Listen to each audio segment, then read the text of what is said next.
Hi, and welcome back to Misty Mountain Gaming. I'm the D&D wannabe. My name is Rob. And you know, one of the Dungeon Master's primary jobs is kind of difficult.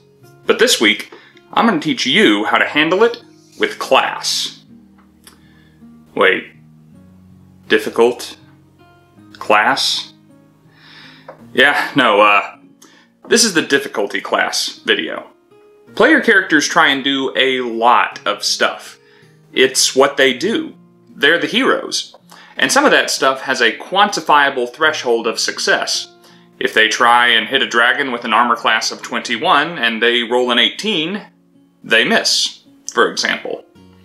But what about those spur-of-the-moment, out-of-the-ordinary rolls that you as the Dungeon Master didn't see coming? How difficult are they? And what do your players need to roll to succeed? Today, we're going to answer those questions and provide you Dungeon Masters with a guide that you can use to set DCs at your table. Are you ready? Let's begin. So when a player rolls a die, they're trying to beat a certain number. For attack rolls, that's their target's armor class. For opposed checks like grappling or stealth, they're trying to beat their opponent's roll or their passive skill score. But what about other times? Unlocking a locked door. Pleading their innocence to the magistrate. Kicking down a door. Avoiding damage from a trap. Or selling a mark on a con. Skill checks, ability checks, and saving throws, and the like.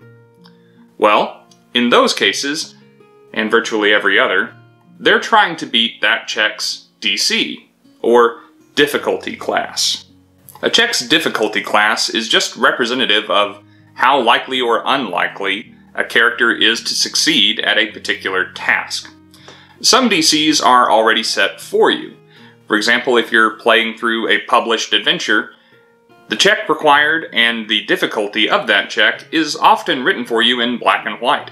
In the Curse of Strahd adventure, if you want to break through the guard tower door in Salinka Pass, you are going to need to succeed on a DC 22 strength check.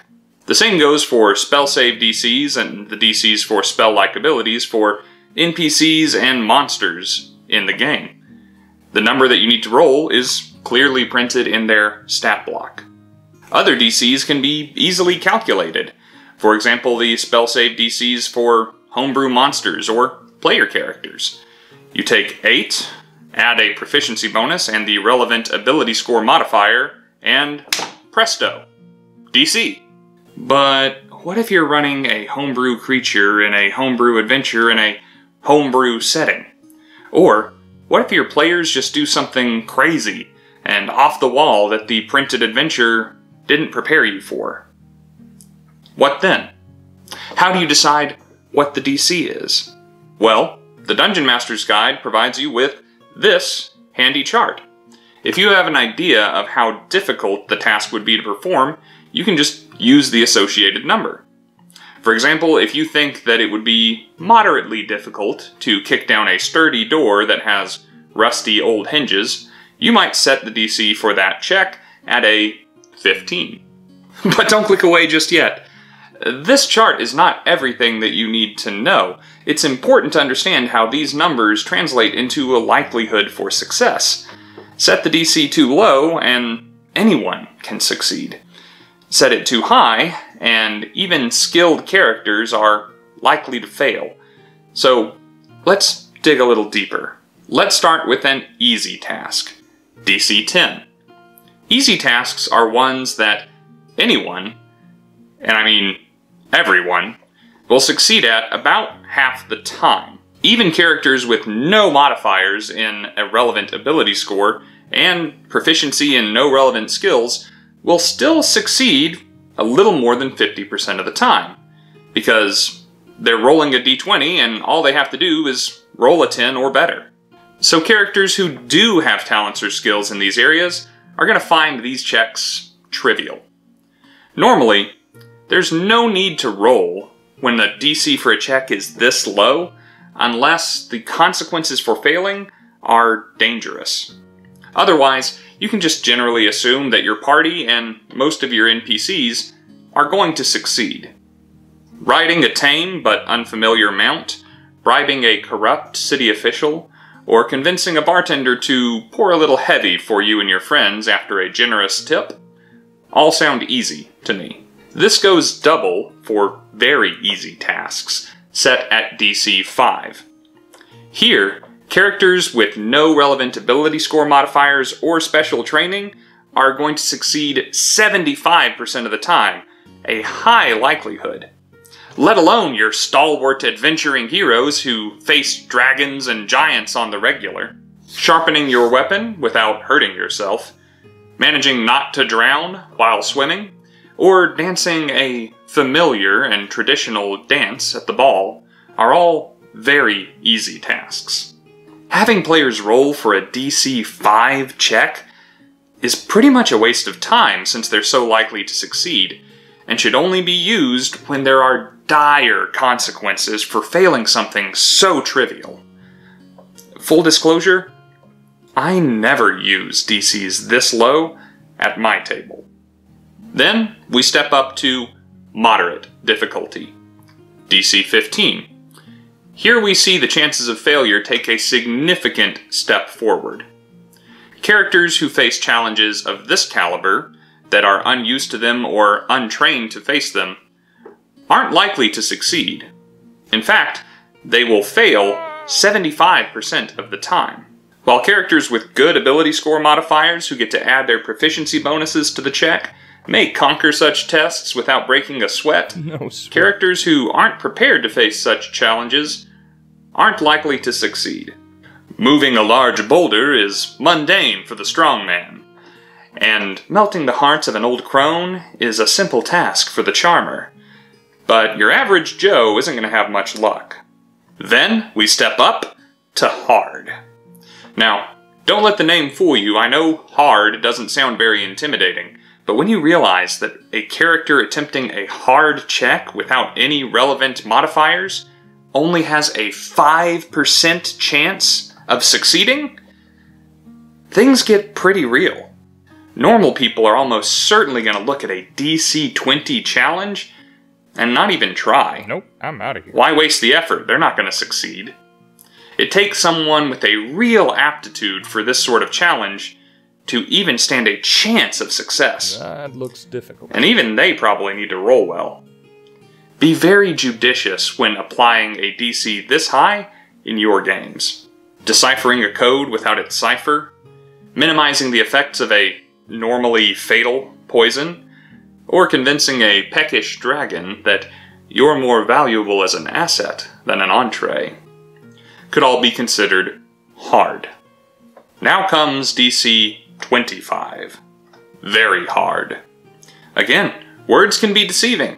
Very hard translates to literally impossible for most creatures.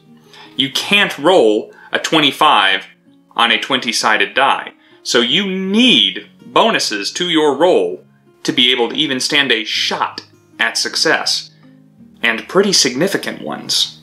Even characters who have trained for exactly this kind of scenario approach these tests without any real certainty of success. Nope. Remember, the highest a ability score modifier can normally go is +5, and your proficiency bonus never gets higher than a +6, and that's at 17th level.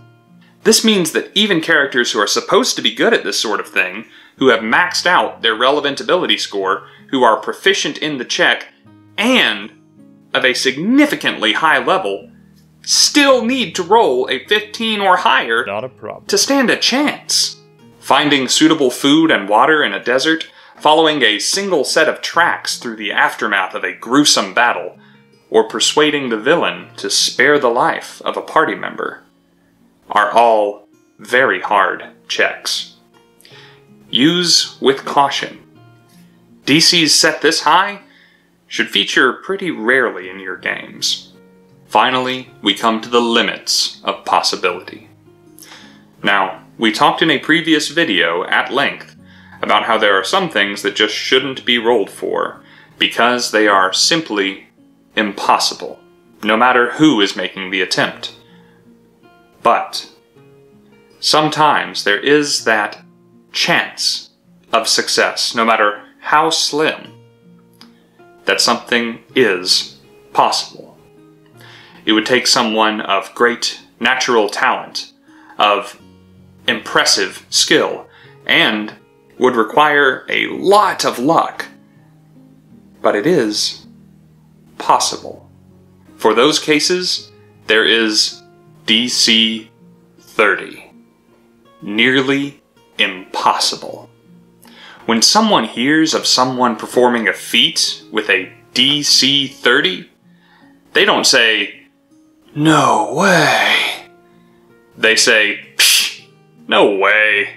That's because even level 20 characters with maxed out ability scores still only have a 10% chance to succeed. I'll try my best. If even the heroes of the realm and of the multiverse are that unlikely to succeed, it is so unlikely that it is legitimately unbelievable.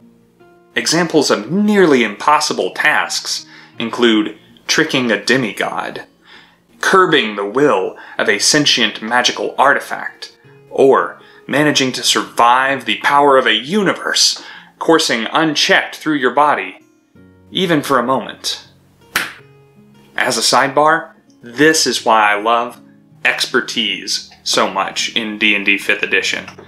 Bards, rogues, anyone with the prodigy or skill expert feats can double their proficiency bonus in certain checks. This makes the nearly impossible that much more attainable. Now, the Dungeon Master's Guide says that if you only use DCs 10, 15, and 20 in your games, that your game will run just fine. And while that is true, that's like saying that you can survive on an all-spinach diet. Sure, you'll live, but can you call that living? I encourage you to use the numbers between these multiples of 5, so that you can really dial in on how difficult a task should be. Let's say your players want to scale a craggy mountainside without the proper equipment, just free climbing. This sounds more than moderately difficult to you. It's a test of physical and mental endurance and strength. But maybe it doesn't sound quite hard either.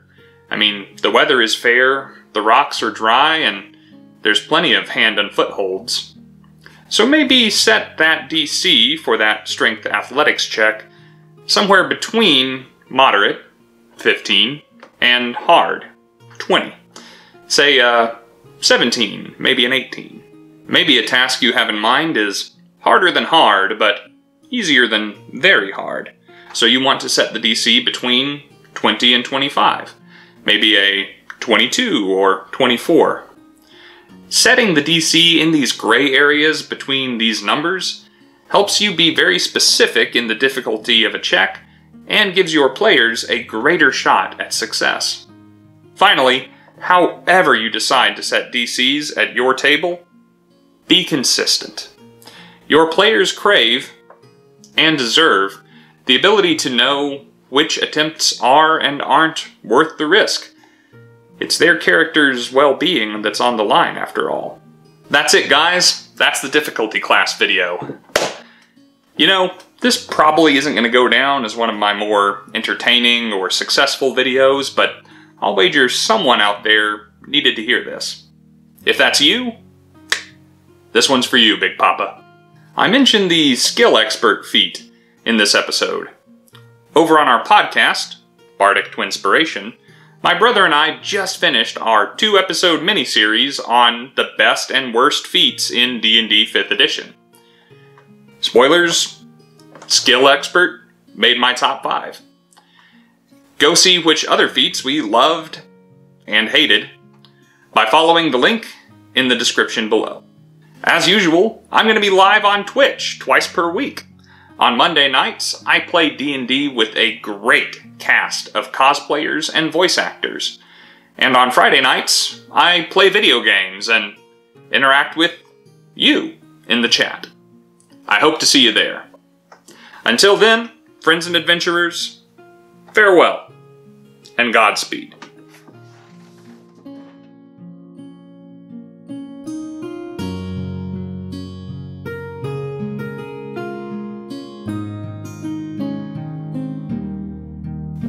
Or selling a mark on a con. Ooh. Or selling a mark on a con.